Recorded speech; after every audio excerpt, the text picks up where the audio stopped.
खेला चाचेलो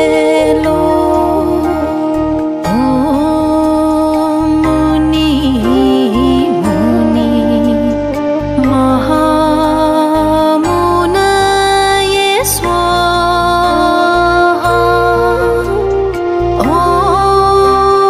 मुनि मुनि महामुनये स्वाहा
Chila chazelo muni muni mahamunaye swaha muni muni mahamunaye swaha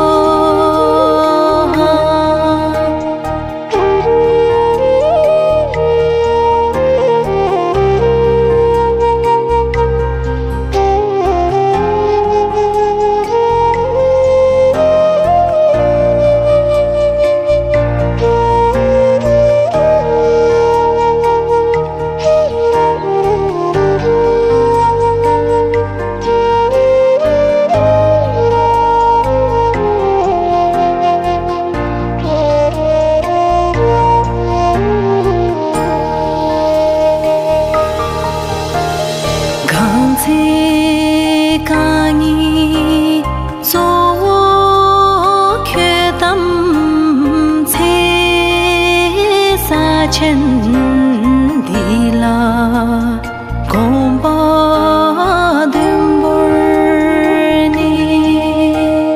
ngani jikten dina chochi zung diti kepa khela chazelo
धम्मं शरणं गच्छामि द्वितीयम्पि धम्मं शरणं गच्छामि तृतीयम्पि संघं शरणं गच्छामि द्वितीयम्पि संघं शरणं गच्छामि तृतीयम्पि बुद्धं शरणं गच्छामि तृतीयम्पि बुद्धं शरणं गच्छामि तृतीयम्पि धम्मं शरणं गच्छामि तृतीयम्पि सिक्खापदं समादियामि पाणातिपाता वेरमणि सिक्खापदं समादियामि तथागतांचा सद्धम्म, तथागतांचा पावन पवित्र पूजनीय भिक्खू संघ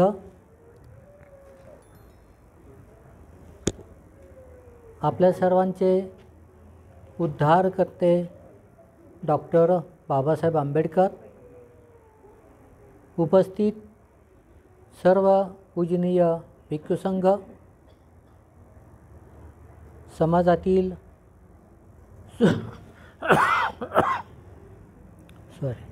समाजातील सुज्ञ प्रबुद्ध नागरिक,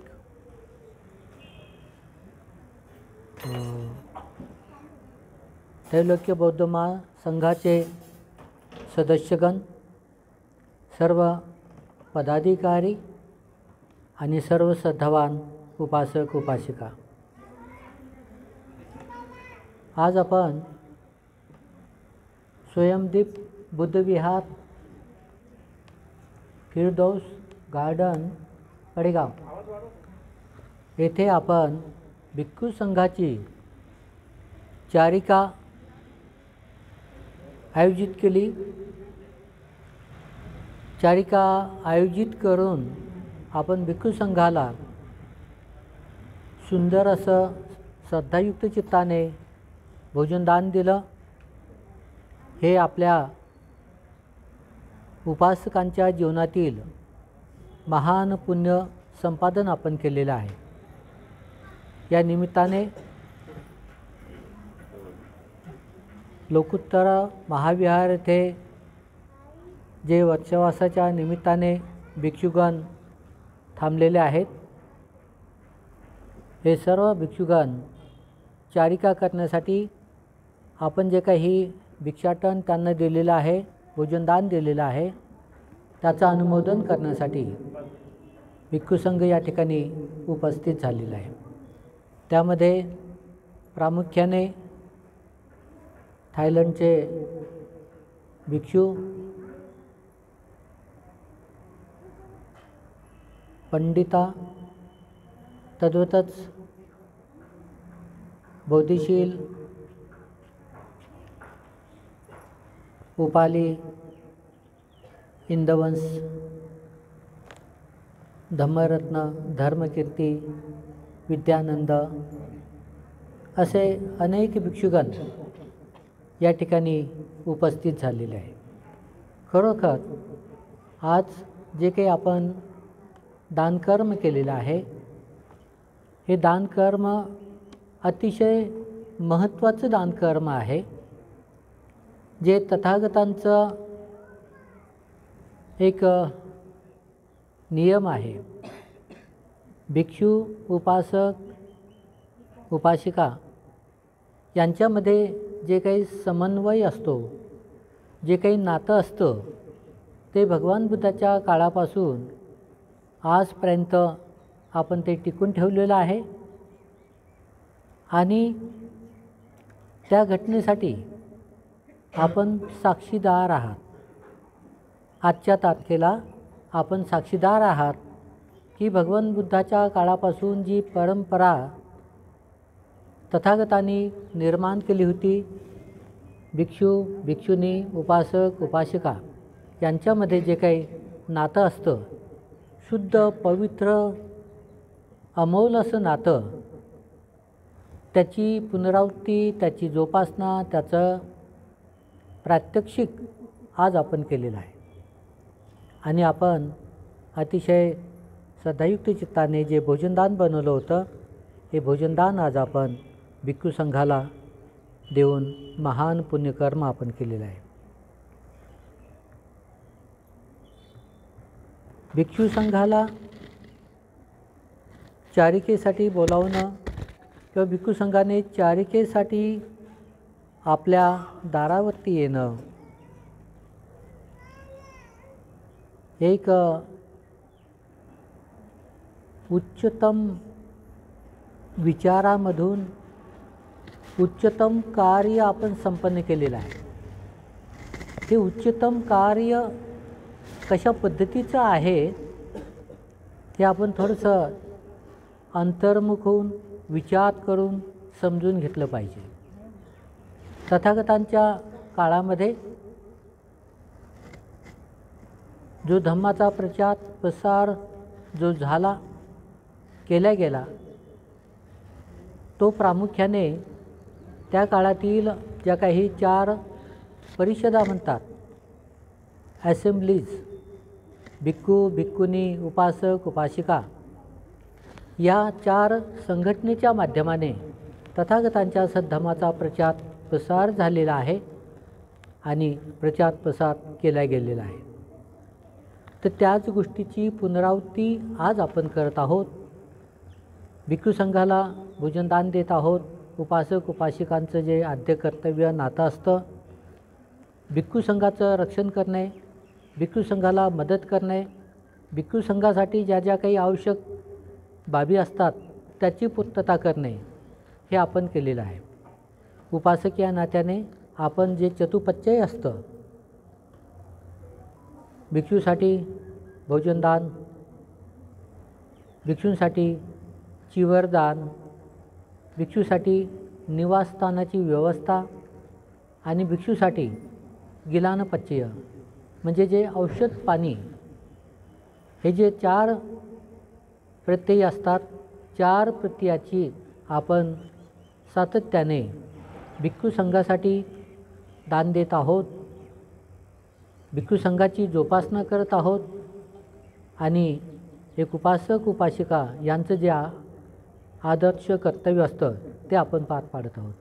खरोखर आपण हे खूप चांगलं काम करत आहात आणि त्यामुळेच भिक्खू संघ बुद्धाच्या काळापासून तर आजपर्यंत हा टिकून आहे. भिक्खू संघ म्हटल्यानंतर हा भिक्खू संघ समाजाचा जरी भाग असेल तरी पण भिक्खू हे समाजाच्या थोडेसे वरचे असतात. समाजापेक्षा थोडे वरचे त्यांचं स्थान असतं, वरचं त्यांचं ध्येय उद्देश असतं, उच्च कोटीचं त्यांचं कार्य असतं. उच्च कोटीचं कार्य कोणतं, उच्च कोटीचं ध्येय उद्देश कोणता आहे भिक्खू संघाचा, हे आपण थोडक्यामध्ये बघू. भगवान बुद्धाच्या काळापासून आजपर्यंत खऱ्या अर्थानं धम्माचं आचरण ज्यांनी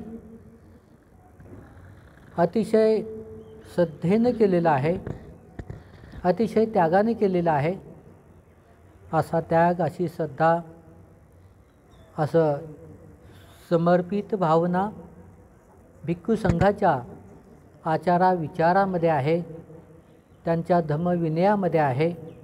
आणि म्हणून ते अतिशय काटेकोरपणे धम्मविनयाचं पालन करून प्रवजिताचं जीवन जगून कसलाही स्वार्थ, कसलीही अपेक्षा न ठेवताना निस्वार्थीपणाने धम्मविनयाचं पालन करून स्वतःचं कल्याण करत आहेत आणि इतरांचं कल्याण व्हावं यासाठी अहोरात्र ते प्रयत्नशील आहेत. तर अशा पद्धतीनं तथागतांचा सद्धम्माचं रक्षण, शिकवण, त्याचं आचरण भिक्खू संघ करत आहे. आचरण करण्यासाठी आपला ग्रहत्याग करतात, प्रपंच सोडतात, ब्रह्मचर्याचं पालन करतात, शुद्ध नीतिमत्तेचं पालन करून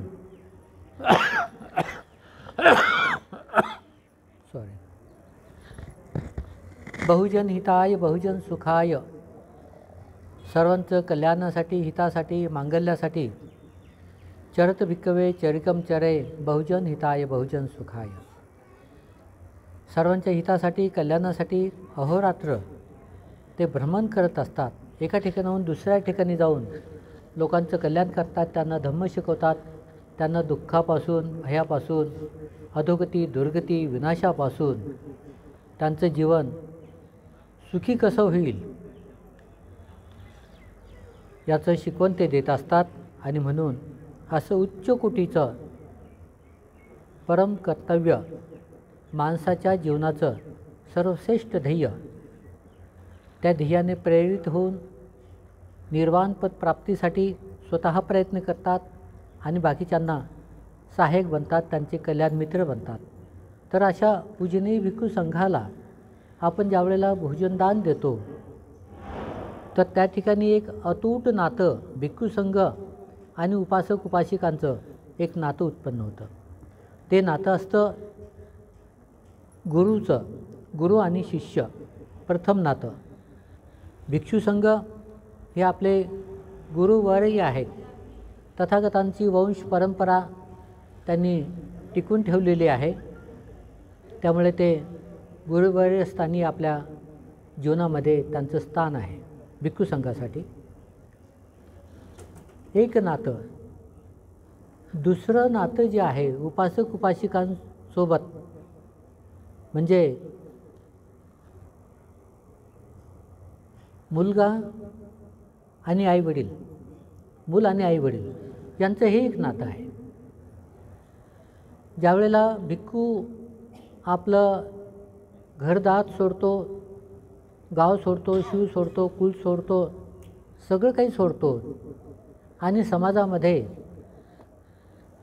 फक्त धम्मविनयाच्या भरोशावर बुद्ध धम्म संघ यांच्या आदेशाचं पालन करून समाजामध्ये उतरतो, तर त्यावेळेला त्याचे आई वडील, नातेवाईक, भाऊ बहीण हे कोणीही त्याचे नसतात. तो जरीही समाजाचा असेल पण समाज त्याच्यासाठी कोणीही नसतो. आई वडील, भाऊ बहीण हे नातं त्या ठिकाणी उत्पन्न होत नाही. आणि जसं भगवंताने स्वतःच्या धम्मबलावर जीवन जगण्यासाठी समाजामध्ये पुढचे पाऊल टाकले, त्याच मार्गाने भिक्खू संघ त्यांच्या पावलावरती पाऊल टाकून पुढे येत आहेत. ज्यावेळेला त्यांची दीक्षाविधी होते त्यावेळेला ते जे आपले जन्मदाते आईवडील असतात त्यांना सोडतात, भाऊ बहीण नातेवाईक सगळं काही सोडतात आणि समाजामध्ये येतात. त्यांचा फायदा हा होतो, ते एक आईवडिलाला सोडतात, पण ज्यावेळेला ते धम्मामध्ये प्रतिष्ठित होतात तर त्यावेळेला अनंत लोक त्यांचे आईवडील होतात, भाऊ बहीण होतात, त्यांचे हितचिंतक होतात, कल्याण मित्र होतात, त्यांचे जोपासना करणारे सद्भावान उपासक उपासिका होतात. म्हणजे जे सीमित नातं असतं आईवडिलाच्या संबंधित, ते नातं त्या ठिकाणी गौण होऊन सर्व समाज त्यांचा आईवडील बनतो. आणि या उदात्त चित्ताने ते समाजामध्ये पाऊल ठेवतात, समाजाच्या भरोशावरती. जन्म कुठे झाला, कुठे त्यांचं जीवन गेलं, कुठे ते वाढले, कुठे ते त्यांच्या पारमिता करत आहेत, कुठे त्यांचं निधन होईल, कसलाही भरोसा नाही. तरी पण एक आत्मविश्वास, धम्माचे बल, धम्माचं रक्षण, समाजातील हे सर्व हितचिंतक, कल्याण मित्र, आईवडील, धम्माचे आईवडील त्यांना ते मिळतात. आणि अशा पद्धतीनं ते या समाजामध्ये आपलं जीवन जगून कल्याण मित्र बनून इतरांची सेवासुद्धा ते करतात. तर हे जे नातं आहे भगवंतांनी सांगितलेलं नातं, हे सर्वश्रेष्ठ नातं आहे. धम्माचं नातं, आईवडिलांचं नातं हे जन्मदात्या आईवडिलापेक्षाही श्रेष्ठ नातं आहे. तुलना कदाचित आपल्याला थोडीशी समजून घेण्यासाठी अवघड वाटेल. आपले आईवडील जन्मतः निसर्गाच्या नियमाने आपल्याला जन्म देतात आणि लहानचं मोठं करतात, सोडून देतात. पण आपल्याला जे काही आपल्या पारमिता करायच्या असतात ते केवळ फक्त एक कुटुंब, एक आईवडील, एक नातेवाईक, एक फॅमिली यांना संबोधून केल्या जात नाहीत. ह्या ज्या पारमिता असतात ह्या सर्व समाजाला समोर ठेवून ह्या पारमिता कराव्या लागतात. आणि ह्या पारमिता करण्यासाठी आपण दुःखमुक्त अवस्थेला प्राप्त होण्यासाठी जे प्रयत्न केले जातात, जे धम्म आचरण केलं जातं, हे समाजाला समोर ठेवून केलं जातं. आणि म्हणून हा समाज भिक्षूच्या जीवनासाठी अत्यंत महत्त्वाचा आहे. पारमितेचं स्थान आहे, पुण्यक्षेत्राचं हे एक वलय आहे. येथे पुण्य मिळवावं लागतं, पुण्य करावं लागतं, दान पारमिता कराव्या लागतात आणि स्वतःचं कल्याण करता करता माणसाच्या जीवनाचं, इतरांचंही कल्याण करण्यासाठी अहोरात्र प्रयत्न करावे लागतात. भिक्षू कुठे राहतील, कुठे जन्मतील, कुठे मरतील, कुठे काय होईल, कसला कोणालाही त्याचं घेणं देणं नाही, संबंध नाही. जिथे राहतील ती भूमी त्यांची, जिथे राहतील ते लोक त्यांचे, जिथे राहतील ते नातेवाईक त्यांचे. जन्मदाते आईवडील कुठे जन्मले, कुठं मरण पावले, कुठं आहेत किंवा नाहीत, काही घेणं देणं नाही. पण ज्या ठिकाणी भिक्षू राहील तो भिक्षू हा खऱ्या अर्थानं समाजाचा सेवक आहे, कल्याण मित्र आहे, समाजाचा उद्धार करता आहे. जसं बाबासाहेबांनी एक बोधिसत्व या नात्याने जे आपलं पारमिता केल्या, जीवन जगले, त्या पद्धतीनेच भिक्षूने सुद्धा बाबासाहेबांच्या विचारावर पावलावरती पाऊल ठेवून तथागतांचा आदेश मानून आपलं जीवन जगणं त्यांच्यासाठी अनिवार्य आहे. म्हणून भिक्षू संघ समाजाचा अविभाज्य अंग आहे. भिक्षू संघ समाजाचा कोणी नाही, पण समाज भिक्षू संघाचे आहेत. भिक्षू संघ हे समाजाचे आहेत आणि समाज भिक्षू संघाचा आहे. अशा पद्धतीनं जे तथागतांनी एक धम्म शिकवलेला आहे तो म्हणजे कतन्यू कतवेदी. कतन्यू कतवेदी म्हणजे काय? ज्यांनी ज्यांनी आपल्यावरती उपकार केलेले आहेत त्या उपकाराचं स्मरण ठेवून ते उपकार फेडण्यासाठी आपण प्रयत्नशील असणे, ही जाणीव भगवान बुद्धाला होती. आणि या जाणीवेचं शिक्षण त्यांनी भगवान बुद्धाने भिक्षू संघाला दिलेलं आहे. कतन्यू कतवेदी म्हणजे आपण परोपकार केले पाहिजेत, परोपकाराची जाणीव ठेवली पाहिजे आणि परोपकाराचं उपकार फेडण्यासाठी आपण समाजाची सेवा केली पाहिजे. स्वतःचं जीवन तर तुम्ही जगताच, स्वतःसाठी कोणीही जीवन जगतं, पण जे स्वतःसाठी जीवन जगत असताना आपल्या जीवनाचं जो काही जबाबदारी आहे, आपल्या जीवनाचं जे कर्तव्य, जे काही आपलं भूमिका आहे ती इतरांसाठी करता यावी यासाठी भिक्षूचं जीवन असतं. स्वतःही दुःखापासून मुक्त होण्यासाठी प्रयत्न करतात, सर्व क्लेशापासून, विकारापासून, सर्व वाईट गोष्टीपासून शुद्ध होतात, परिशुद्ध होतात, नीतिवान बनतात, शीलवान बनतात, त्यागी बनतात, मैत्रीपूर्ण चित्ताचे बनतात, खऱ्या अर्थानं सेवक बनतात आणि समाजाचा उद्धार करतात. तर असं आदर्श जीवन तथागत सम्यक संबुद्धाने हे जीवन जगलेलं आहे. त्यांनी जीवन जगत असताना आपल्या जीवनाच्या पारमिता त्यांनी परिपूर्ण करून सम्यक संबोधी ज्ञान प्राप्त केलं. सम्यक संबोधी ज्ञान प्राप्त करून हे ज्ञान केवळ फक्त स्वतःसाठी नाही ठेवलं, सर्व जगाच्या हितासाठी, कल्याणासाठी, मानवाच्या दुःखमुक्तीसाठी तथागताने प्राप्त केलेल्या सम्यक संबोधी ज्ञानाचं त्यांनी काय केलं? वाटप केलं. ते दिलं सर्व जगाला. एवढे मोठे अनंत उपकार सम्यक संबुद्धाचे, तथागत सम्यक संबुद्धाचे आहेत की ज्यांनी सम्यक संबोधी ज्ञान स्वतः प्राप्त तर केलंच, पण केवळ त्या ज्ञानाचा उपयोग स्वतःसाठी नाही ठेवला, सर्व जगाच्या हितासाठी, कल्याणासाठी त्यांनी त्याचा वापर केला. तेथे त्यांनी जात पंथ देश प्रदेश भूभाग हा विचार नाही केला.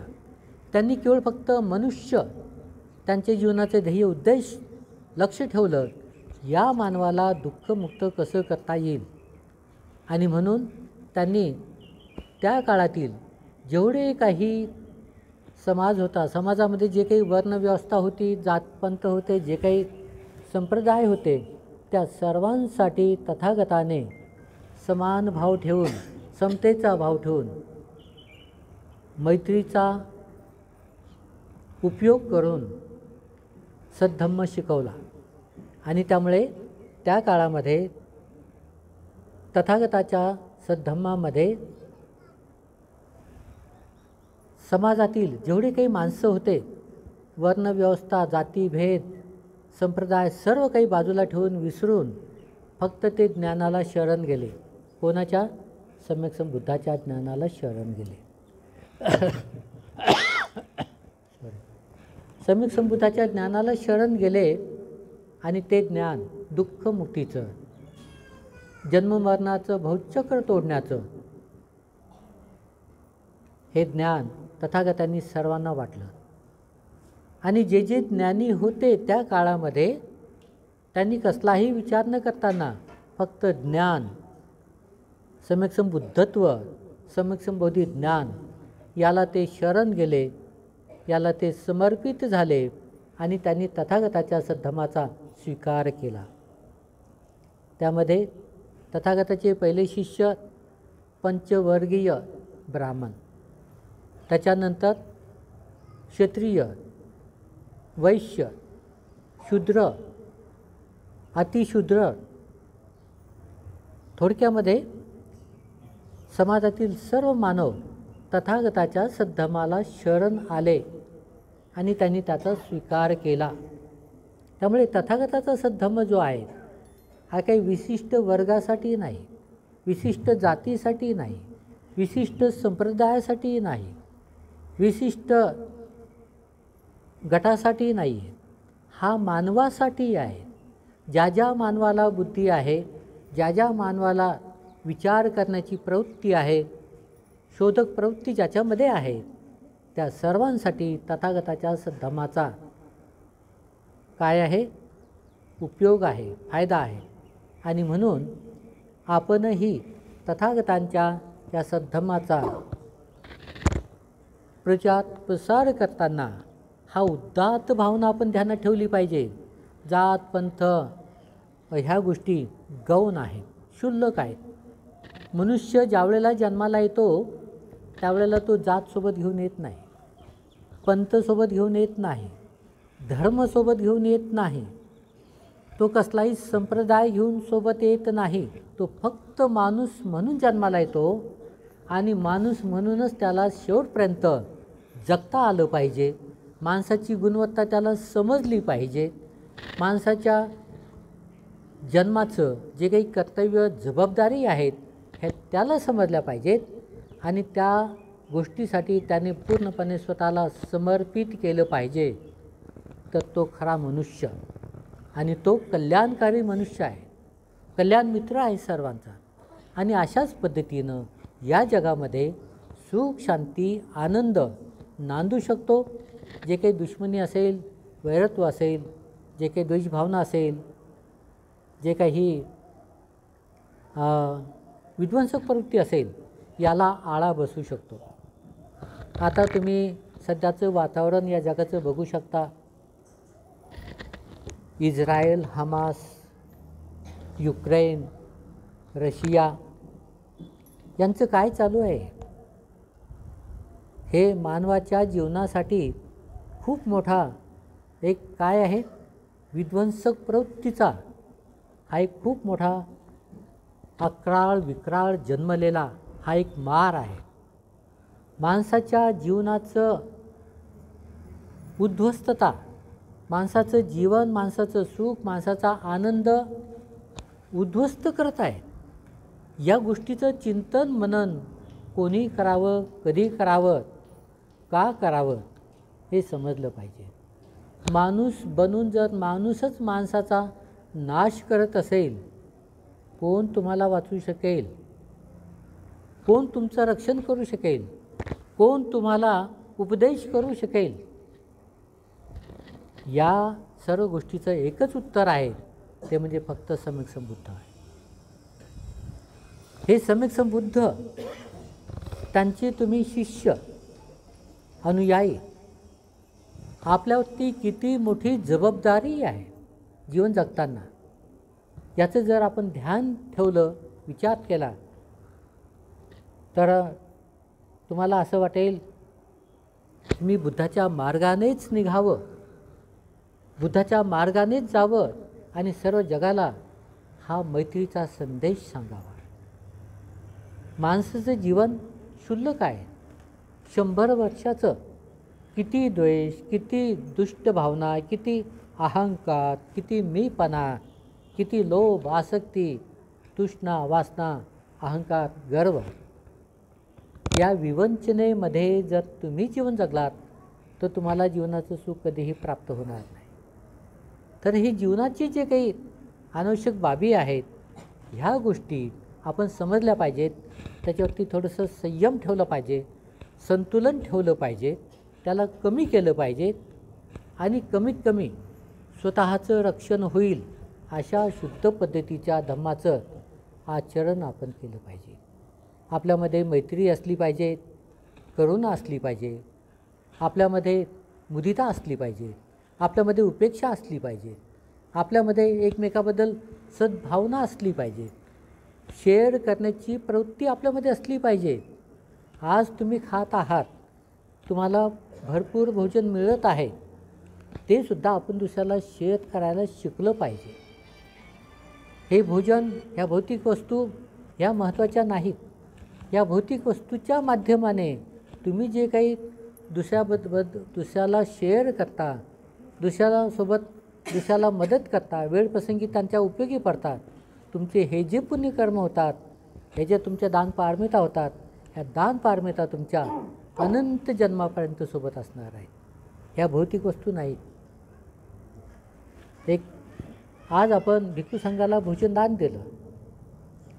या भोजनदानाचं महत्त्व किती आहे? अनंत आहे. किती महत्त्व आहे? फक्त भोजनदान नाही, फक्त भोजन नाही, तर त्या पाठीमागं जी चेतना आहे, ज्या चेतनेनं तुम्ही भोजनदान दिलं. आज भिक्खू संघाला भोजनदान देऊन तुम्ही केवळ फक्त भोजनदान नाही दिलं, तर तुम्ही त्यांच्या जीवनाचं आयुष्य वाढवलं एका दिवसाने. आजचं भोजन आजच्या दिवसाचं आयुष्य वाढण्यासाठी ते कारण बनलं. किती मोठं उदात्त चित्त, किती मोठी उदात्त भावना, किती मोठी त्यागाची भावना, किती मोठी दान पारमिता तुमची आहे.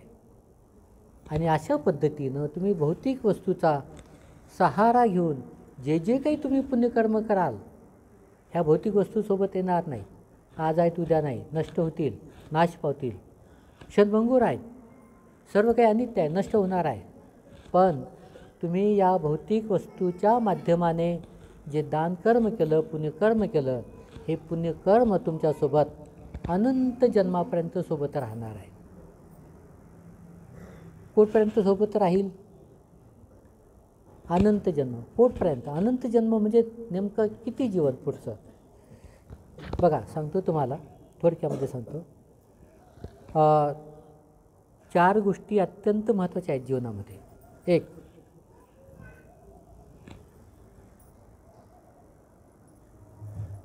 आपलं पद, प्रतिष्ठा. आपलं पद, जे काय आपण भौतिक जीवनामध्ये जीवन जगत आहोत, लौकिक जीवनामध्ये जगतो, त्यामुळे आपल्याला त्याचं महत्त्व आहे. पद, प्रतिष्ठा आपली महत्त्वाची असते आपल्यासाठी. धनसंपत्ती, धनसंपत्तीचा सहारा घेऊन आपण आपलं जीवन सुखकारक बनवतो आणि इतरांनासुद्धा मदत करू शकतो. त्यामुळे धनसंपत्तीसुद्धा महत्त्वाची आहे. पद, प्रतिष्ठा, धनसंपत्ती.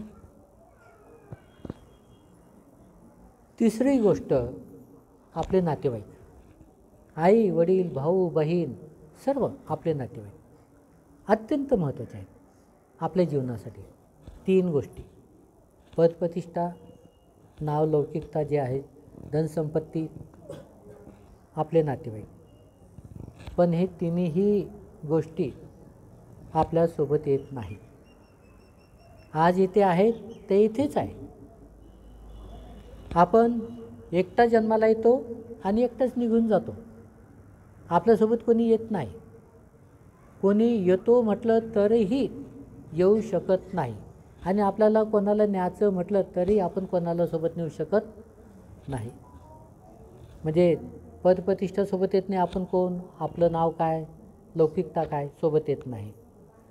धनसंपत्ती सोबत येत नाही, कोणी देतही नाही. आपले नातेवाईक येत नाहीत. आई वडील, भाऊ बहीण, मुलं बाळं, पती पत्नी, मित्रमंडळी, हितचिंतक कोणीही सोबत येत नाही. आलेच तर कुठपर्यंत येतात, फक्त आपलं अंतिम संस्कार जेथे होतात स्मशानभूमीपर्यंत येतात. नंतर सगळेच वापस होतात काळावेळानुसार, परिस्थितीनुसार, वातावरणानुसार. 3 गोष्टी सोबत येत नाही. मग एक गोष्ट सोबत येते ती म्हणजे आपले कर्म आपल्यासोबत येतात. आपण केलेले कर्म, पुण्यकर्म अनंत जन्म आपल्यासोबत येतात. आपले अनंत जन्म म्हणजे किती जन्म आहेत आपले. काही लोकांना शंका कुशंका असते, जन्म पुनर्जन्म आहे की नाही. मग अनंत जन्म म्हटल्यानंतर हे काय सांगायला लागले, किती जन्म. मी सांगू शकत नाही किती जन्म. ठीक आहे, तुम्ही सांगू शकत नाही. ओके. मग आपण जे पुण्यकर्म करतो हे कोठपर्यंत आपल्यासोबत येतात. जोपर्यंत तुमची जन्ममरणाच्या बहुचक्रापासून मुक्तता होत नाही, जन्ममरणाच्या बहुचक्रापासून तुमची मुक्तता होत नाही, तोपर्यंत तुमचे पुण्यकर्म तुमच्यासोबत असतात. ज्यावेळेला तुम्ही अर्हत बनता, जन्ममरणाचं बहुचक्र तोडता, निर्वाणपद प्राप्त करता, त्यावेळेला हे तुमचे सगळे पुण्यकर्म त्या ठिकाणी काय होतात, कॉन्सन्ट्रेट होतात, एकरूप होतात, एकाग्र होतात आणि ते फळ देतात. कोणतं फळ देतात, निर्वाणपद, अर्हतपद तुम्हाला ते प्राप्त करून देतात. कशाचं फळ आहे, तुमच्या अनंत पुण्यकर्माचं फळ आहे. अनंत जन्माच्या पुण्यकर्माचं हे फळ आहे की त्या पुण्यकर्माने तुम्ही अर्हत बनता, दुःखमुक्त अवस्थेला प्राप्त होता, तुम्ही निर्वाणपद प्राप्त करता. पुन्हा तुमचा या भवचक्रामध्ये जन्म होत नाही. तोपर्यंत तुमचे हे पुण्यकर्म सोबत असतात. तुमचे आईवडील या जन्मामध्ये सोबत आहेत, पुढच्या जन्मात सोबत असतील माहिती नाही, येतीलच माहिती नाही, कोण कुठं असेल माहिती नाही, आपण कुठे जन्म घेणार माहिती नाही, पण आपले पुण्यकर्म सोबत असतात. म्हणून आपण आपल्या पुण्यकर्मावरती विश्वास ठेवला पाहिजे.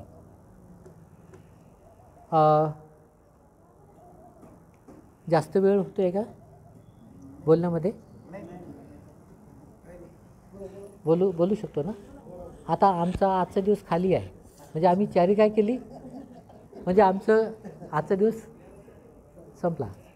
आता मुद्दाम प्रवचनासाठीच, म्हणजे प्रवचन देण्यासाठी चालू मी, पण वास्तविक आता माझी तब्येत थोडी नरम गरम आहे, पण प्रवचन देऊ शकतो, सर्वांना समाधान लाभेल अशी शाश्वती आहे, म्हणून बोलू इच्छितो. ठीक आहे, ओके.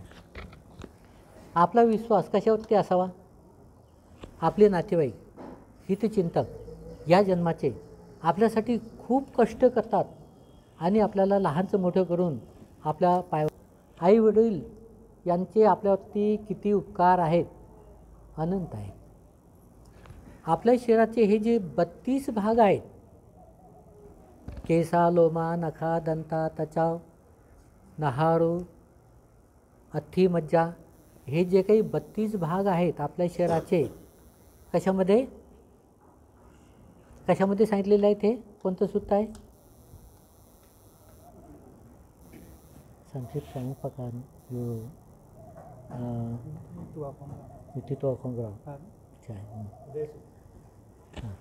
तर हे जे सूत्रामध्ये सांगितलेलं आहे 32 भाग, हे कशामध्ये सांगितलेले आहेत, गिरिमानंद सूत्र त्याच्यामध्ये आहे. गिरिमानंद सूत्र तुम्ही बघा, 10 आदिनव संज्ञा आहेत, 10 प्रहान संज्ञा आहेत, ते तुम्ही वाचा. त्याच्यामध्ये तुम्हाला हे 32 भाग दिसतात. तर हे 32 भाग जे आहेत हे आई वडिलाची देण आहे आपल्यासाठी. हे भौतिक रूप आई वडिलाकडून आलेले आहे. याच्यापैकी 20 भाग आईचे आहेत आणि 12 भाग वडिलांचे आहेत. पण एवढं मोठं शरीर आई वडिलांनी आपल्याला दिलेलं आहे, हे अनंत उपकार आपण त्यांचे फेडू शकत नाही. ज्यावेळेला अरहत भिक्खू त्यांना महापरिनिर्वाण अवस्था प्राप्त करायची असते, एवढंच नव्हे, ज्यावेळेला सम्यक संबुद्धाला महापरिनिर्वाण पदाला जायचं असतं तर त्यावेळेला सुद्धा त्यांना या गोष्टीचं स्मरण ठेवावं लागतं.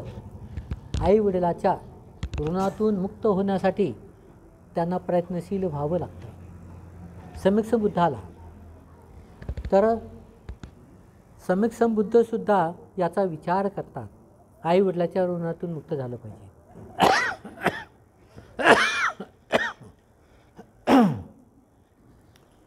जे अरहत भिक्खू बनतात त्यांना परिनिर्वाण पदाला जाण्यासाठी त्यांनासुद्धा आईवडिलाच्या ऋणाचं स्मरण ठेवावं लागतं.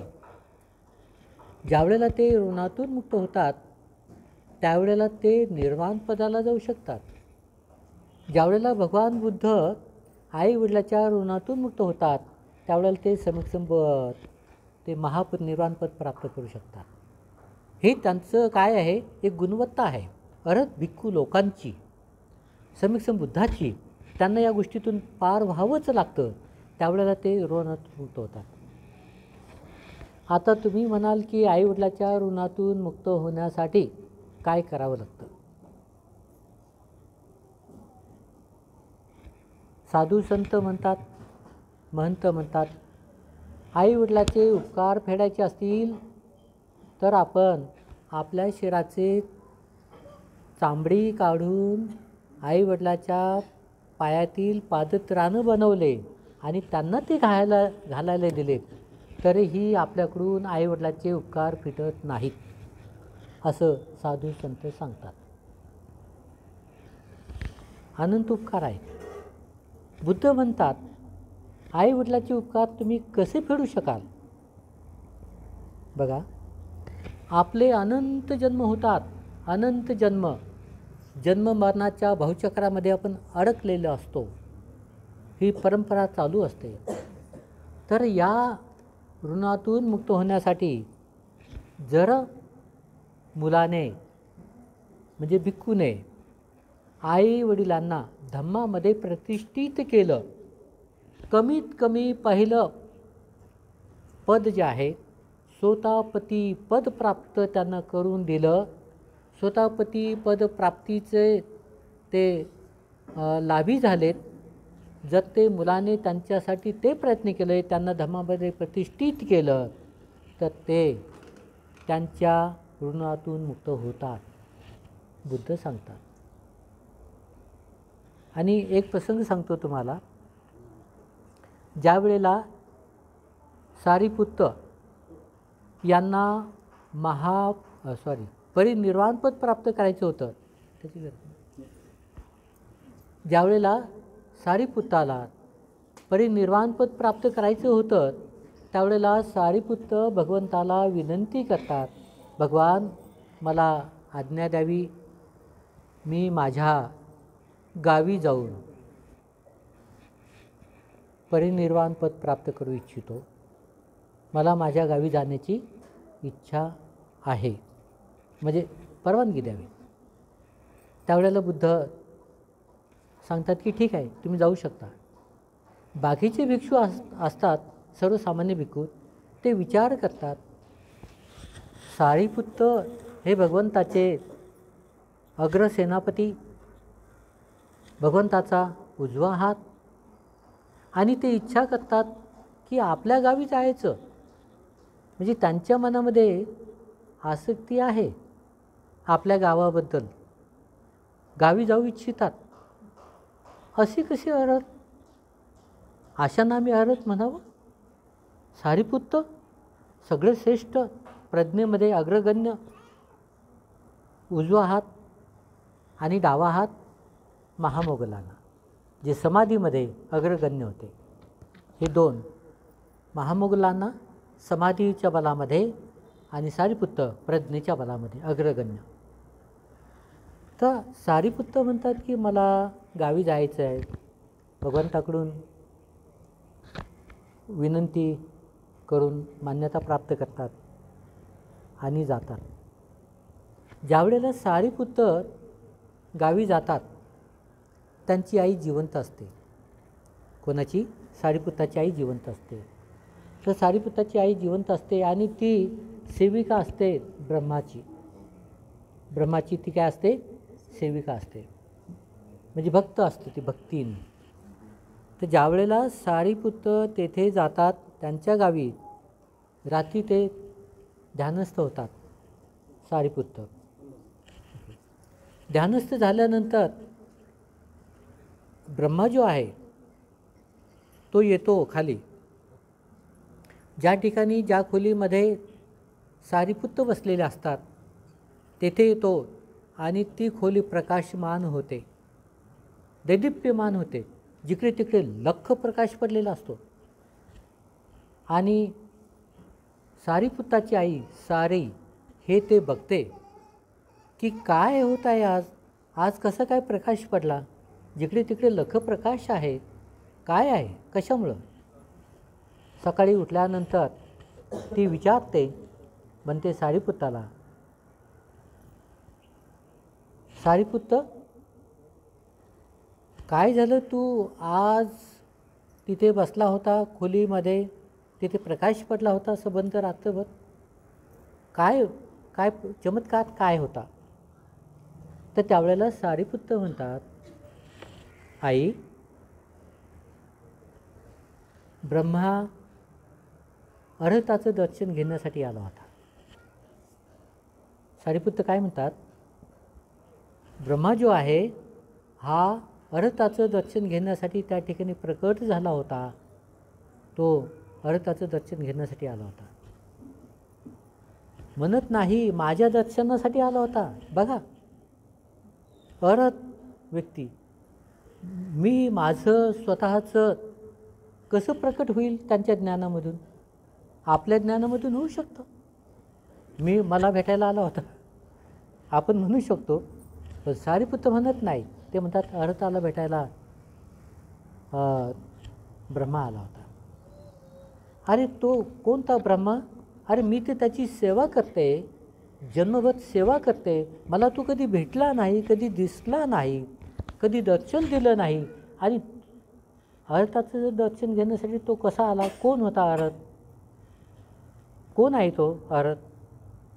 त्यावेळेला सारिपुत्त म्हणतात, आई, अर्हत त्या ठिकाणी होते, अर्हताचं दर्शन घेण्यासाठी तो आला होता, त्याने दर्शन घेतलं आणि सकाळी वापस गेला. मग तिला वाटतं की हा सारिपुत्त, हा माझा मुलगा, हा त्याच्यापेक्षा मोठा आहे का? हा ब्रह्मापेक्षा मोठा आहे, भगवंताचा शिष्य म्हणजे ब्रह्मापेक्षा मोठा आहे. मग ती विचारते, तू मोठा आहेस का त्याच्यापेक्षा? आई, अर्हत मोठे असतात. म्हणत नाही मी मोठा आहे, अर्हत मोठे असतात. या ब्रह्मापेक्षा हे जे काही असतात बाकीचे सर्व देवता सगळ्यांपेक्षा अर्हत हे श्रेष्ठ असतात, मोठे असतात. आणि अर्हत हे पुण्यक्षेत्र असतं मनुष्य आणि देवतांचे. त्यामुळे हा ब्रह्मा वंदन करण्यासाठी आला होता. मग त्यावेळेला तिची डोळे उघडतात की माझा मुलगा एवढा मोठा आणि मला तो ब्रह्मा कधी दिसला नाही आणि त्याचं दर्शन घेण्यासाठी माझा मुलगा आला. मग त्यावेळेला तिचे डोळे काय होतात, म्हणजे तिला ते कळतं. त्यावेळेला सारिपुत्त तिच्यामध्ये असलेली मिथ्यादृष्टी, ती बुद्ध धम्म संघ यांना मानत नाही, त्यांचा सन्मान करत नाही, त्यांचं वंदन करत नाही आणि त्यांना शरणही जात नाही. तर त्यावेळेला सारिपुत्त तिला धम्म शिकवतो, धम्मामध्ये प्रतिष्ठित करतो आणि ती त्यावेळेला काय बनते, सोतापती, फलगामी बनते. धम्मामध्ये ती प्रतिष्ठित होते, म्हणजे तिचे पुढचे जास्तीत जास्त 7 जन्माच्या आतच ती अर्हत बनणार. तिचं ते कल्याण झालं, तिला धम्मामध्ये प्रतिष्ठित केलं. आणि त्यावेळेला सारीपुत्र काय झाले, आईच्या ऋणातून मुक्त झाले. बघा अर्थाचे गुण. भगवंतांनी सुद्धा तेच केलं. भगवंत वयाच्या 7व्या वर्षी महामाईचं निधन झालं. आईच्या ऋणातून मुक्त होऊ शकले नाहीत. पुढे सम्यक संबुद्ध झाले आणि त्यांनी शेवटच्या आठवड्यामध्ये ज्या ठिकाणी आई देवतांच्या भूमीमध्ये उत्पन्न झाली होती, तावतींस भूमीमध्ये, त्या ठिकाणी जाऊन भगवंताने आईला अभिधम्म शिकवला. तिला धम्मामध्ये प्रतिष्ठित केलं. कोणाला? महामायेला. ती स्वतः पती झाली आणि त्यावेळेला भगवंत खाली येऊन महापरिनिर्वाण पदाला प्राप्त झाले. बघा हे भगवंताचा धम्म आहे. म्हणजे आईवडील तर आहेतच, अनंत उपकार आहेत, पण त्यांच्याही ऋणातून मुक्त होण्याचं माध्यम भगवंताचा धम्म आहे, भगवंताचा उपदेश आहे.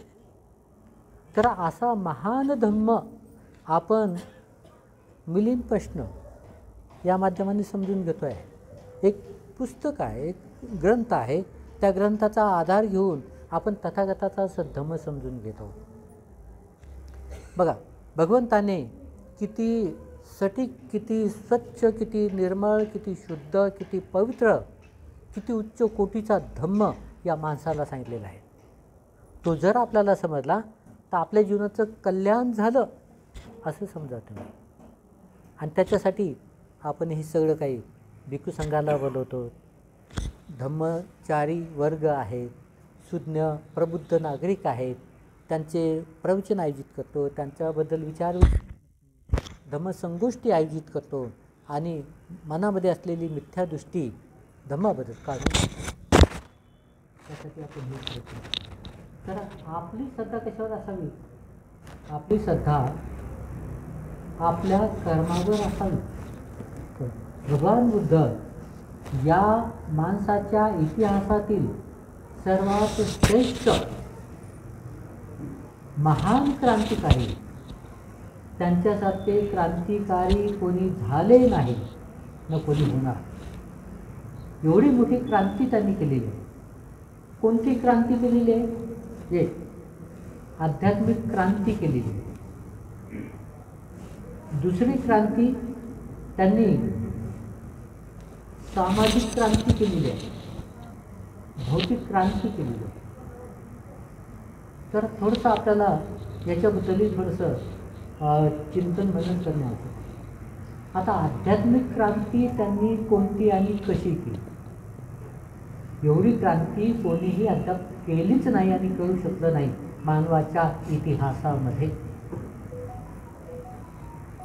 आतापर्यंत जे मानव आहे, या जगातील जे धर्म आहेत वेगळे वेगळे, हे सर्व धर्म आत्मवादी आहेत, देववादी आहेत. हे धर्म देववादी आहेत, आत्मवादी आहेत, ईश्वरवादी आहेत, परमेश्वरवादी आहेत. आणि भगवान बुद्ध यालाच त्यांनी तिलांजली दिली. देव, आत्मा, ईश्वर, परमेश्वर यालाच तिलांजली दिली. सर्वात मोठी क्रांती इथे केली भगवंताने. भगवान बुद्ध काय आहे तर कर्मवादी आहे, कर्मवादी आहे. आणि बाकीचे देववादी आहेत, ईश्वरवादी आहेत, परमेश्वरवादी आहेत, आत्मावादी आहेत. भगवंताने अनात्म सांगितला, बाकीच्यांनी सर्वांनी आत्मा मान्य केला आणि आत्मा तो पुढे ते चालू. भगवान बुद्ध अनात्मवादी. तिथे आत्म्याचं अस्तित्व भगवंताने नाकारलं. भगवंताने आपला विश्वास आपल्या कर्मावरती असावा हे सांगितलं. आपल्या कर्मावरती विश्वास का असावा? सायंटिफिक उत्तर आहे, अत्यंत लॉजिकल आहे अत्यंत प्रॅक्टिकल आहे. अंधश्रद्धा, अंधविश्वास, कर्मकांड मुळीही उत्पन्न होत नाही. आणि चॅलेंज कोणासाठी आहे? प्रबुद्ध नागरिकांसाठी, जे खरोखर बुद्धिवादी माणसं आहेत त्यांच्यासाठी, प्रज्ञावान माणसांसाठी. आपला विश्वास आपल्या कर्मावर असावा. मनुष्य 2 कर्म करतो, कुशल आणि अकुशल. कुशल कर्म, अकुशल कर्म आपल्या आपल्या चेतनेनुसार करतो. कुशल चेतना असेल तर कुशल कर्म, अकुशल कर्म असतील तर अकुशल चेतना असतील. त्याप्रमाणे कुशल कर्म केले तर त्याचं फळ काय मिळतं? सुख, शांती, आनंद, समाधान, सुगती, मुक्ती. कशाचं फळ आहे? कुशल कर्माचं फळ. सुख, शांती, आनंद, समाधान, सुगती आणि शेवटी मुक्ती म्हणजे निर्वाण. अकुशल कर्माचं फळ दुःख, शोक, संताप, भय, भीती, चिंता, अधोगती, दुर्गती आणि शेवटी विनाश. कशाचं फळ आहे? अकुशल कर्माचं म्हणजे पाप कर्म. कधी कधी आपल्याला असाही शंका कुशंका उत्पन्न होते, पाप पुण्य आहे की नाही. भगवंतांनी सांगितलं की नाही. अनेक शंका कुशंका. आता मी तुम्हाला जास्त दूर घेऊन जात नाही. तुम्हाला आपल्या प्रवचनाकडे घेऊन येत आहे. वेळेस घ्या घेऊन. तुमचं भोजन नाही झाले ना, उपाशी आहात, सकाळपासून तुम्ही याच कार्यक्रमामध्ये आहात. त्यामुळे तुम्हाला जास्त फिजिकली मेंटली त्रास देणं मला काही योग्य नाही वाटणार. पण एक गोष्ट सांगू इच्छितो. तुम्हाला भूक लागली, तुम्ही दररोज जेवण करता. सकाळ, दुपार, संध्याकाळ, रात्र आपलं चालूच असतं. खाणं आणि खाली करणं, खाणं आणि खाली करणं. आपण या शरीराची निगा घेतो. व्याधी उत्पन्न झाली, दुःख उत्पन्न झाले, लगेच काहीतरी खातो आपण. पाणी पितो, चहा पितो, कॉफी पितो, फळं खातो, बिस्किट खातो, काहीतरी खातोच. आपलं हे खाणं चालूच असतं, ते बंद होत नाही. आपण या शरीराची निगा घेतो, काळजी घेतो, त्याला तंदुरुस्त ठेवतो, निरोगी ठेवतो. खूप चांगली गोष्ट आहे. पण आपल्याला 2 गोष्टीकडे लक्ष दिलं पाहिजे. जशी आपण शरीराची काळजी घेतो, निगा घेतो, तशी मनाचीही घेतली पाहिजे. मनाला उपाशी घेऊन चालणार नाही. शरीर उपाशी असले तर लगेच तुम्ही काळजी घेता, शरीराला उपाशी ठेवत नाही, पण मनाला उपाशीच ठेवता. हे पण आपल्यासाठी अत्यंत घातक आहे. मनाची काळजी घ्यायला शिका. आणि मनाची काळजी घ्यायची असेल तर कशाने घेता येईल? ते काय द्यावं लागेल मनाला? मनाचं टॉनिक द्यावं लागेल. मनाचे टॉनिक काय आहे? तथागतांचा सद्धम्म आहे. बघा, मनाचे टॉनिक तथागतांचा सद्धम्म आहे. मनाला तंदुरुस्त ठेवतो, निरोगी ठेवतो. मन निरोगी असेल, शरीरही निरोगी राहतं. नाहीतर या शरीराची काळजी घ्या, शुगर होते, BP होते, अजून काय काय होतं, सगळंच काही होतं. आणि सगळं शेवटी दवाखाना पाठवायला लागतो. पण तरीसुद्धा काळजी पूर्ण घेता येत नाही. तर त्यासाठी मनाची काळजी घ्यायला शिका. आणि मनाची काळजी घ्यायची असेल, आज तुम्हाला मनाचं भोजन मिळत आहे. आतापर्यंत शरीराचंच भोजन घेतलं, आज थोडंफार मनाचं भोजन मिळत आहे. तर थोडासा त्याग करावा लागेल, वेळ द्यावा लागेल, थोडंसं सहन करावं लागेल, थोडंसं समजून घ्यावं लागेल. ठीक आहे? हां, तर हां, आपली श्रद्धा, आपला विश्वास कशावर असावा? आपल्या कर्मावर असावा. कुशल कर्म सुख देतात, आनंद देतात. अकुशल कर्म दुःख देतात, संताप, भयभीती, चिंता उत्पन्न करतात. तर मनुष्य 2 कर्म करतो, कुशल कर्म आणि अकुशल कर्म. कुशल कर्माचं फळ सुख, अकुशल कर्माचं फळ दुःख. साधी सोपी गोष्ट, निसर्गाचा नियम, निसर्गाचं तत्व. निसर्गाचा फॉर्म्युला कोणी निर्माण केला नाही, कोणीच निर्माण नाही, निसर्गाचा फॉर्म्युला आहे. मग जर आपण आपला विश्वास आपल्या कर्मावर असेल तर तिथे अंधश्रद्धा, अंधविश्वास, कर्मकांड, भय, भीती, चिंता, अधोगती, दुर्गती, शंका कुशंका उत्पन्न होते का?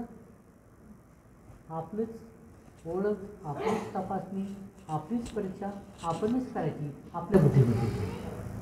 म्हणून आपला विश्वास कशावर असला पाहिजे? आपल्या कर्मावर असला. एक गोष्ट. दुसरी गोष्ट, आपला विश्वास जसे कर्म तसं फळ या गोष्टीवर असला पाहिजे. हे काही अंधश्रद्धा, अंधविश्वास, कर्मकांड उत्पन्न होतं का? जसे कर्म तसं फळ. शाश्वत नियम, शाश्वत धर्म आहे, कोणी निर्माण केला नाही. जसं कर्म तसं फळ. दुसरा विश्वास, दुसरी श्रद्धा. तिसरी श्रद्धा, आपल्या कर्माचे फळ आपल्याच पाठीमागे येतात. आपल्या कर्माचे फळं कोणाच्याही पाठीमागे जात नाहीत, हा सिद्धांत. हे निसर्गाचा नियम, हा निसर्गाचं सत्य. याच्यामध्ये काही अंधश्रद्धा, अंधविश्वास, कर्मकांड उत्पन्न होतात? भय, भीती, चिंता, अधोगती, दुर्गती काही उत्पन्न होते का? नाही. आपले कर्म, आपल्या कर्माची फळं आपल्याच पाठलाग करतात. जसे कर्म केले तसे फळं मिळतात आणि त्याचे भोगदार, भागीदार आपणच. हा तथागताने शिकवलेला काय श्रद्धा आहे. आणि हे कर्मसिद्धांताचा जो सिद्धांत सांगितला भगवंताने, कर्मसिद्धांत, कर्मसिद्धांताचं जे तत्त्वज्ञान सांगितलं, जे बौद्धी सत्य, बौद्धिक सत्य तत्त्वज्ञानाचं, कर्मसिद्धांताचं जे तत्त्वज्ञान सांगितलं, त्या तत्त्वज्ञानावरती आपला विश्वास, या 4 गोष्टीवरती विश्वास ठेवा. आपले कर्म, जसे कर्म तसं फळ, आपल्या कर्माचं फळ आपल्याच पाठीमागे धावतं. आणि तथागत बोधी श्रद्धा, तथागतांच्या बोधी ज्ञानावर असलेली श्रद्धा, कर्मसिद्धांताचा सिद्धांत. या 4 गोष्टीत आपली श्रद्धा असेल तर कधी अंधश्रद्धा उत्पन्न होणार नाही. कधी तुम्हाला तुमच्या बाहेर विश्वास ठेवण्याची गरज पडणार नाही. कशाबद्दलही चिंता, भय, भीती उत्पन्न होणार नाही. काय झालं?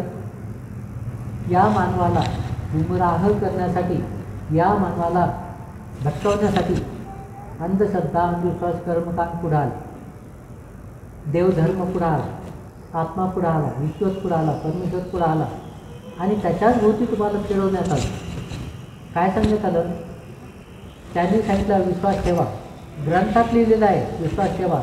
परंपरेनं चालत आलेला आहे विश्वास ठेवा. बहुजन मानतात विश्वास ठेवा.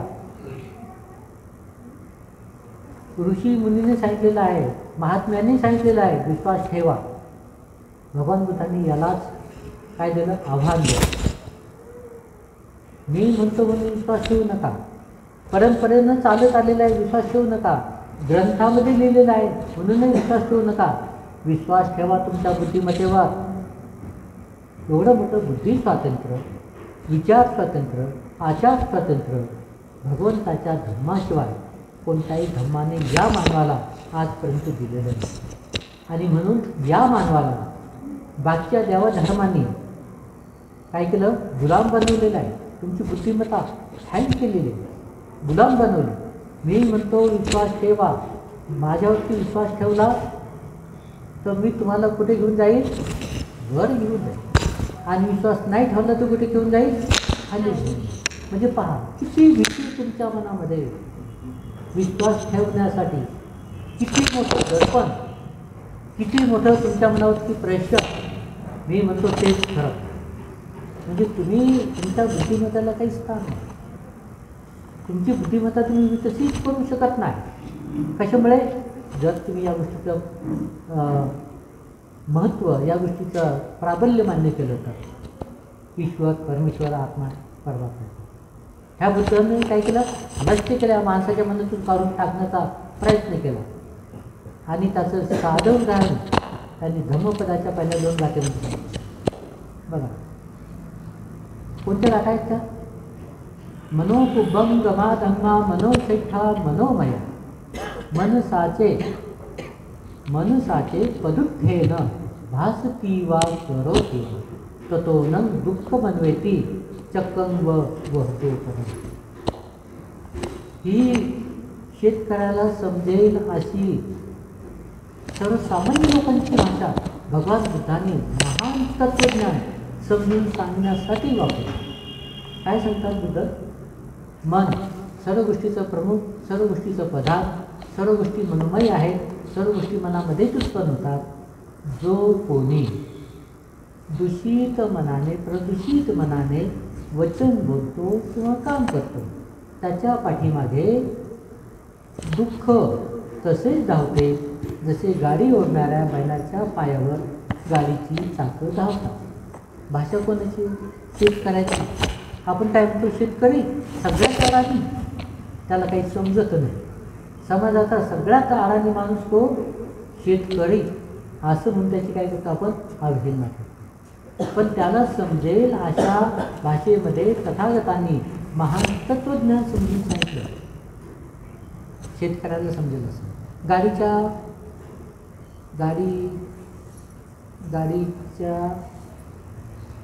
गाडीची चाकं बैलाच्या पायावरती धावतात, त्याची भाषा तत्वज्ञान. गाडीची चाकं गाडीच्या पायावर म्हणजे बैलाच्या पायावरती धावणार, त्याला समजेल अशा भाषेत समजून सांगितलं. एक तत्वज्ञान कोणतं?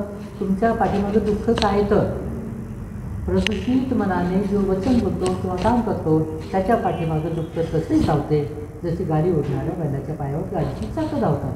सोपं तत्वज्ञान सगळ्यांना समजेल असं. एक सिद्धता सांगितली होती. दुसरी सिद्धता काय? मन सर्व गोष्टीचं प्रमुख, सर्व गोष्टीचं प्रधान, सर्व गोष्टी मनोमय आहेत, सर्व गोष्टी मनामध्येच उत्पन्न होतात. जो कोणी प्रसन्न मनाने, बघा दुसरी बाजू, जो कोणी प्रसन्न मनाने वचन बोलतो किंवा काम करतो त्याच्या पाठीमागं सुख तसेच टिकून असते जसे स्वतःची सोबत न करणारी सावली. म्हणजे बुद्धाने 2 गोष्टी सांगितल्या या ठिकाणी. दुःख का उत्पन्न होतं आणि ते कसं पाठलाग करतं आणि त्याला जबाबदार कोण.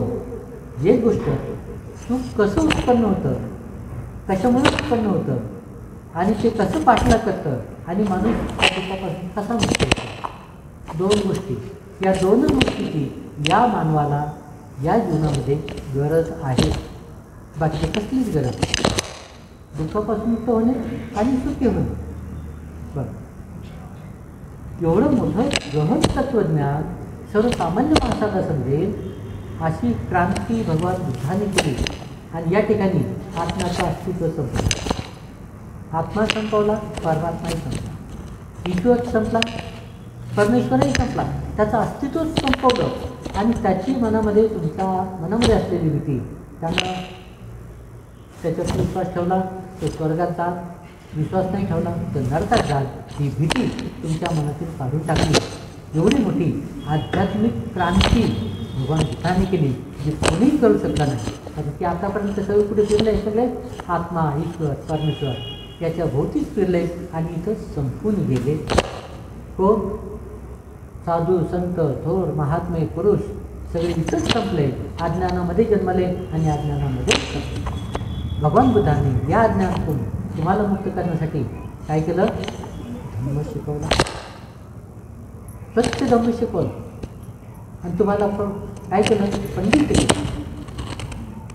भगवान बुद्धांनी ही आध्यात्मिक क्रांती केली जी माणसाच्या जीवनामध्ये कोणी करू शकलं नाही आणि कोणी करूही शकणार नाही. एक क्रांती आध्यात्मिक. दुसरी क्रांती सामाजिक क्रांती. त्या काळामध्ये चातुर्वर्ण्य होते. भगवंतांनी बी चातुर्वर्ण्य सगळे संपवून टाकले. समता शिकवली. सर्व भिक्खू संघामध्ये सर्व समाजातील लोकांना घेतलं, त्यांना एक रूप आलं महासागरात, महाभिक्खू संघात. ही समता शिकवली. उच्च नीचता होती ही संपून टाकली. मनुष्य आपल्या कर्तृत्वातून मोठा होतो, जन्मातून मोठा होत नाही. हे प्रथम त्या काळातील समाजाला भगवंतांनी शिकवले. सामाजिक क्रांती केली, आध्यात्मिक क्रांती केली, भौतिक क्रांती केली. जे जे तुम्ही क्षेत्र निवडले त्या सर्व क्षेत्रामध्ये भगवंतांनी ही क्रांती केली. आणि त्या क्रांतीचे तुम्ही कोण आहात? वारसदार आहात. साधे माणसं नाहीत तुम्ही, त्या क्रांतीचे तुम्ही वारसदार आहात. एवढी मोठी जिम्मेदारी, एवढी मोठी जबाबदारी तुमच्यावरती आहे. तुम्हाला त्या भूमिकेतून जीवन जगायचं आहे आणि हा धर्माचा प्रचार प्रसार या जगामध्ये करायचा आहे की जे कोणी करू शकणार नाही, फक्त प्रबुद्ध नागरिकच करू शकतील. आणि त्यासाठी तुमचे हे माणसाचे जीवन. तर खूप काही बोलता येईल, कदाचित आपल्याला एक दिवसही कमी पडेल, पण तेवढं मी तुम्हाला बसवत नाही. थोडं मूळ मुद्द्याकडे सांगतात. मिलिंद प्रश्न इथे आल्यानंतर माहिती झालं तुम्ही मिलिंद प्रश्न वाचला आणि त्याच्याबद्दल बोलणे मला थोडंसं एक प्रासंगिक वाटतं म्हणून बोलतो. मिलिंद प्रश्न हा जो ग्रंथ आहे, भंते नागसेन आणि राजा मिलिंद यांच्यामधील हा एक प्रश्न उत्तराचा एक भाग आहे, संवाद. आता प्रश्न उपस्थित होतो राजा मिलिंद आणि भंते नागसेन. भंते नागसेन हे भिक्षू होते, अरत होते. मिलिंद हा एक राजा होता. राजा मिलिंद यांनी जे प्रश्न विचारले, एक एक प्रश्न त्याने 4-4, 5-5 अंगाने विचारलेला आहे. एक एक प्रश्न 3-3, 4-4, 5-5 अंगाने विचारलेला आहे. बनते आणखी उदाहरण देऊन सांगा, बनते आणखी फोड करून सांगा, बनते थोडंसं आणखी विश्लेषण करून सांगा. एका एका प्रश्नाबद्दल 4-4, 5-5 प्रश्नाच्या माध्यमाने तो एक प्रश्न त्यांनी तो तडीस लावला. याचा अर्थ काय? राजा मिलिंद एवढी अज्ञानी होते ना, एका उत्तरामध्ये त्यांना समजत नव्हतं का? एका उत्तरामध्ये त्यांना प्रश्न समजत नव्हता का? प्रश्न आहे. एवढे प्रश्न एका प्रश्नासाठी विचारण्याची काय गरज? इकडून तिकडून चालू. आणि एवढं असूनही भंते नागसेन कुठंच कमी पडले नाही.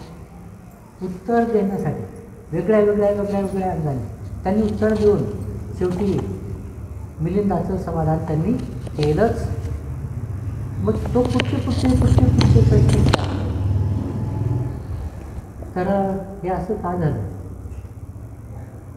हे असं का? याचं स्वरूप काय आहे? या मिलिंद प्रश्नाच्या ग्रंथाचं याचं स्वरूप काय? एवढं का विचारलं गेलं?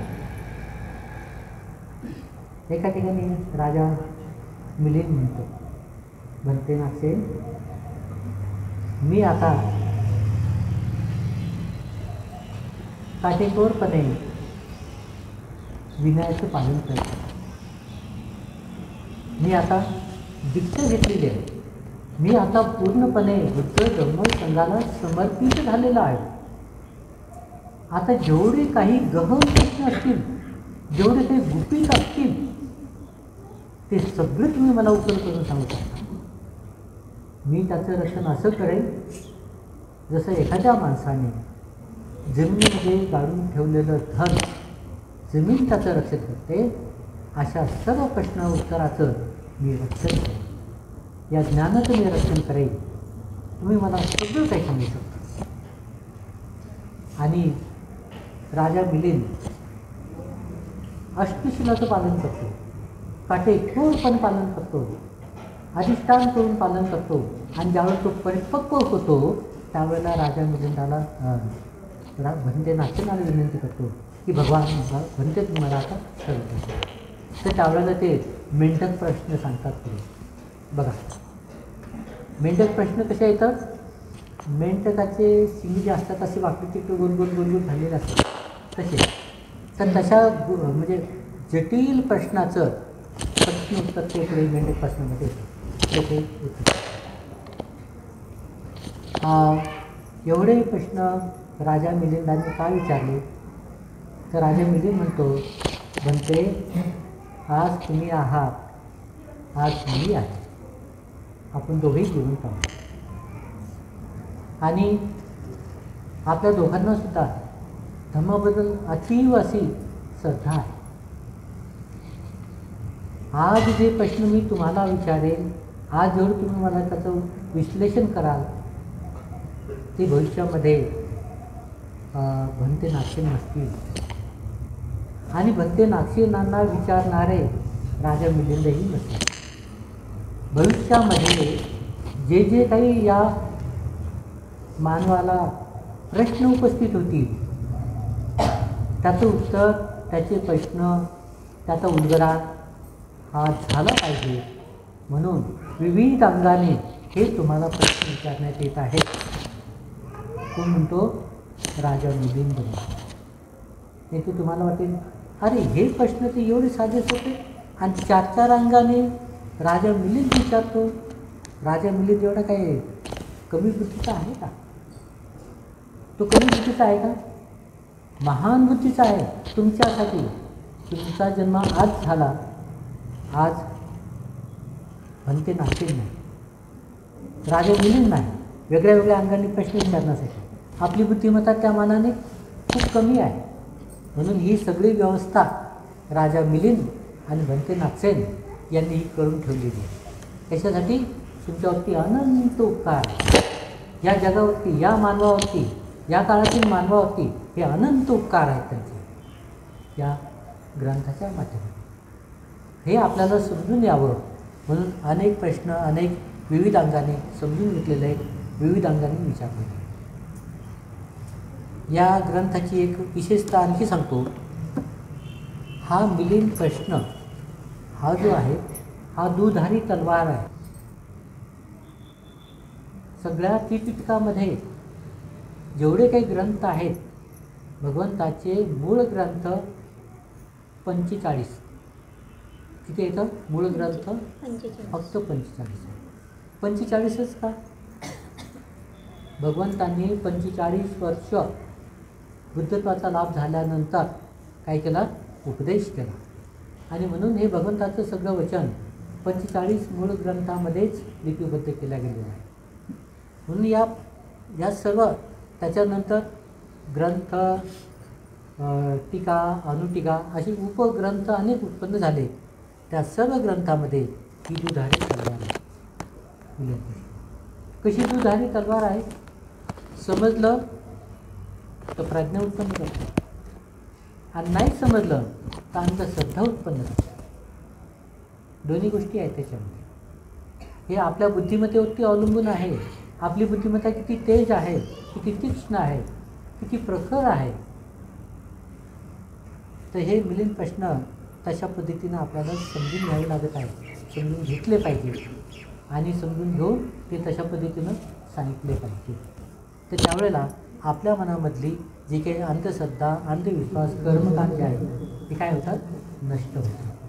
आणि माणसामध्ये खरी प्रज्ञा उत्पन्न होऊन मनुष्य त्या प्रज्ञाबलाने, श्रद्धाबलाने तो निर्वाण करायला लागतो. एवढी विद्वत्ता, एवढी गुणवत्ता या ग्रंथात.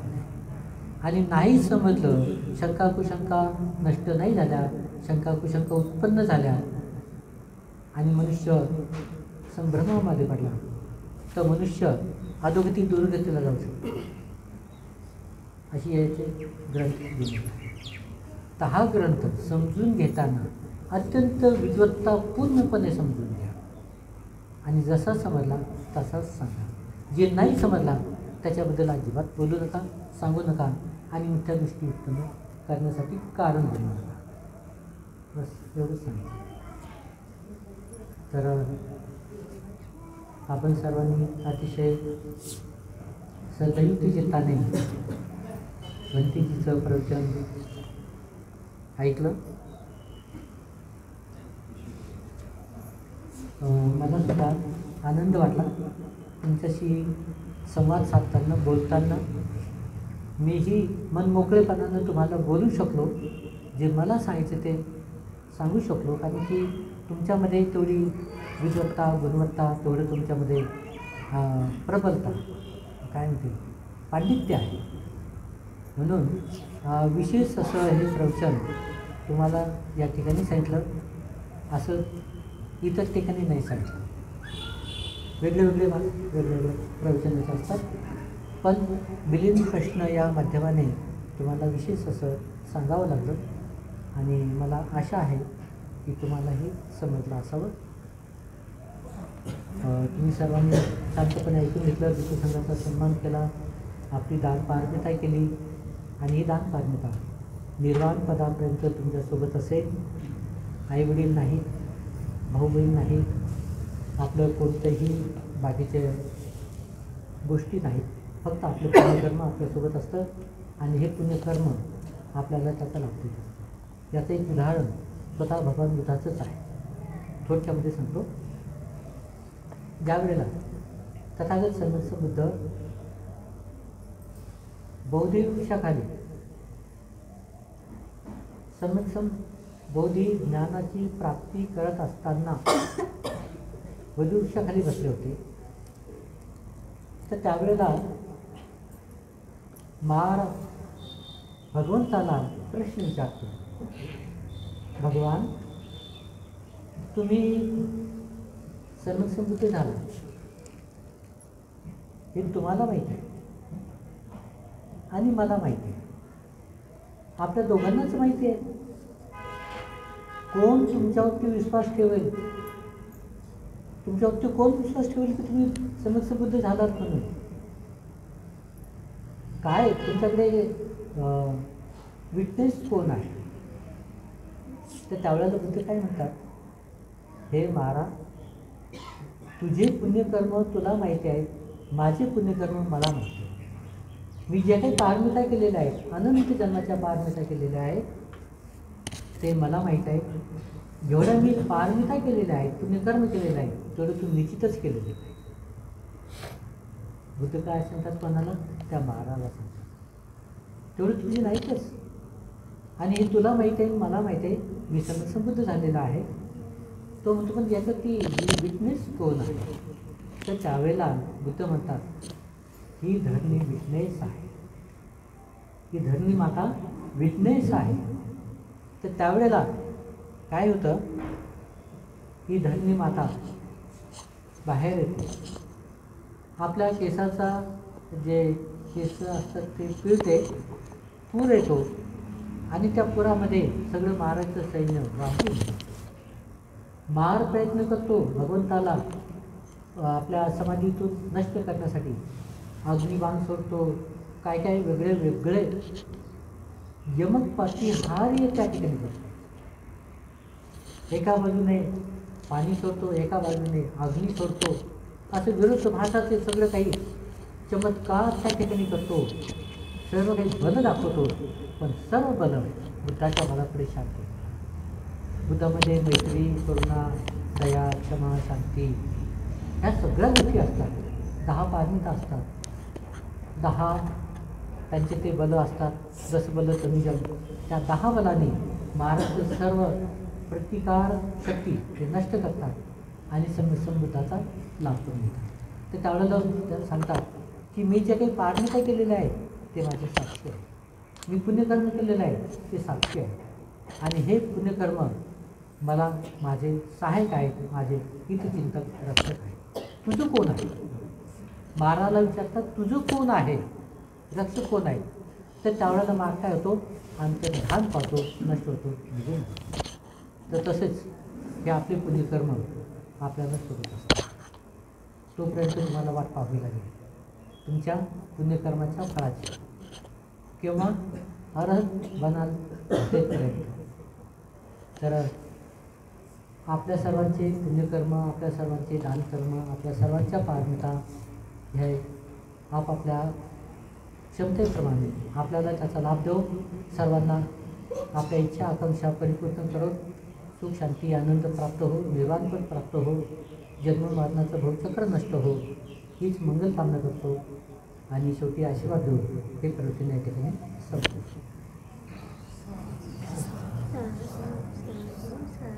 दुःखपत्ताचिनी दुःखा भयपत्ताचिनी भया शोकपत्ताचिनी शोका एतावताचामे सम्मतं पुण्यसम्पदं सर्वे देवानुमोदन्तु दानं ददन्तु सत्तायं शीलं रक्षन्तु सर्वदा भावना देवतावन्तु गच्छन्तु देवतागता सर्वे बुद्धा बलपत्ता पच्चैकानं चयं बलं वरन्तानं च तेजेन रकं बन्धाभि सर्वसो आकाशकाच धूमठा देवानागा मयितिका पुण्यन्तम् अनुमोदित्वा चिरं रक्षन्तु बुद्धशासनम् आकाशकाच भूमठा देवानागा मयितिका पुण्यन्तम् अनुमोदित्वा चिरं रक्षन्तु धम्मदेशनम् आकाशकाच भूमठा देवानागा मयितिका पुण्यन्तम् अनुमोदित्वा चिरं रक्षन्तु परन्ति सभ्यतियो विवर्जन्तु सर्वलोको विनश्यतु माते भवद्वन्तरायो श्रीदीर्घायुको भव अभिवादन श्रीनिशानिचं वटाकचायिनो चत्तारो धर्मावधन्ते आयुर्वन्नो सुखं बलवन्ति साधु साधु.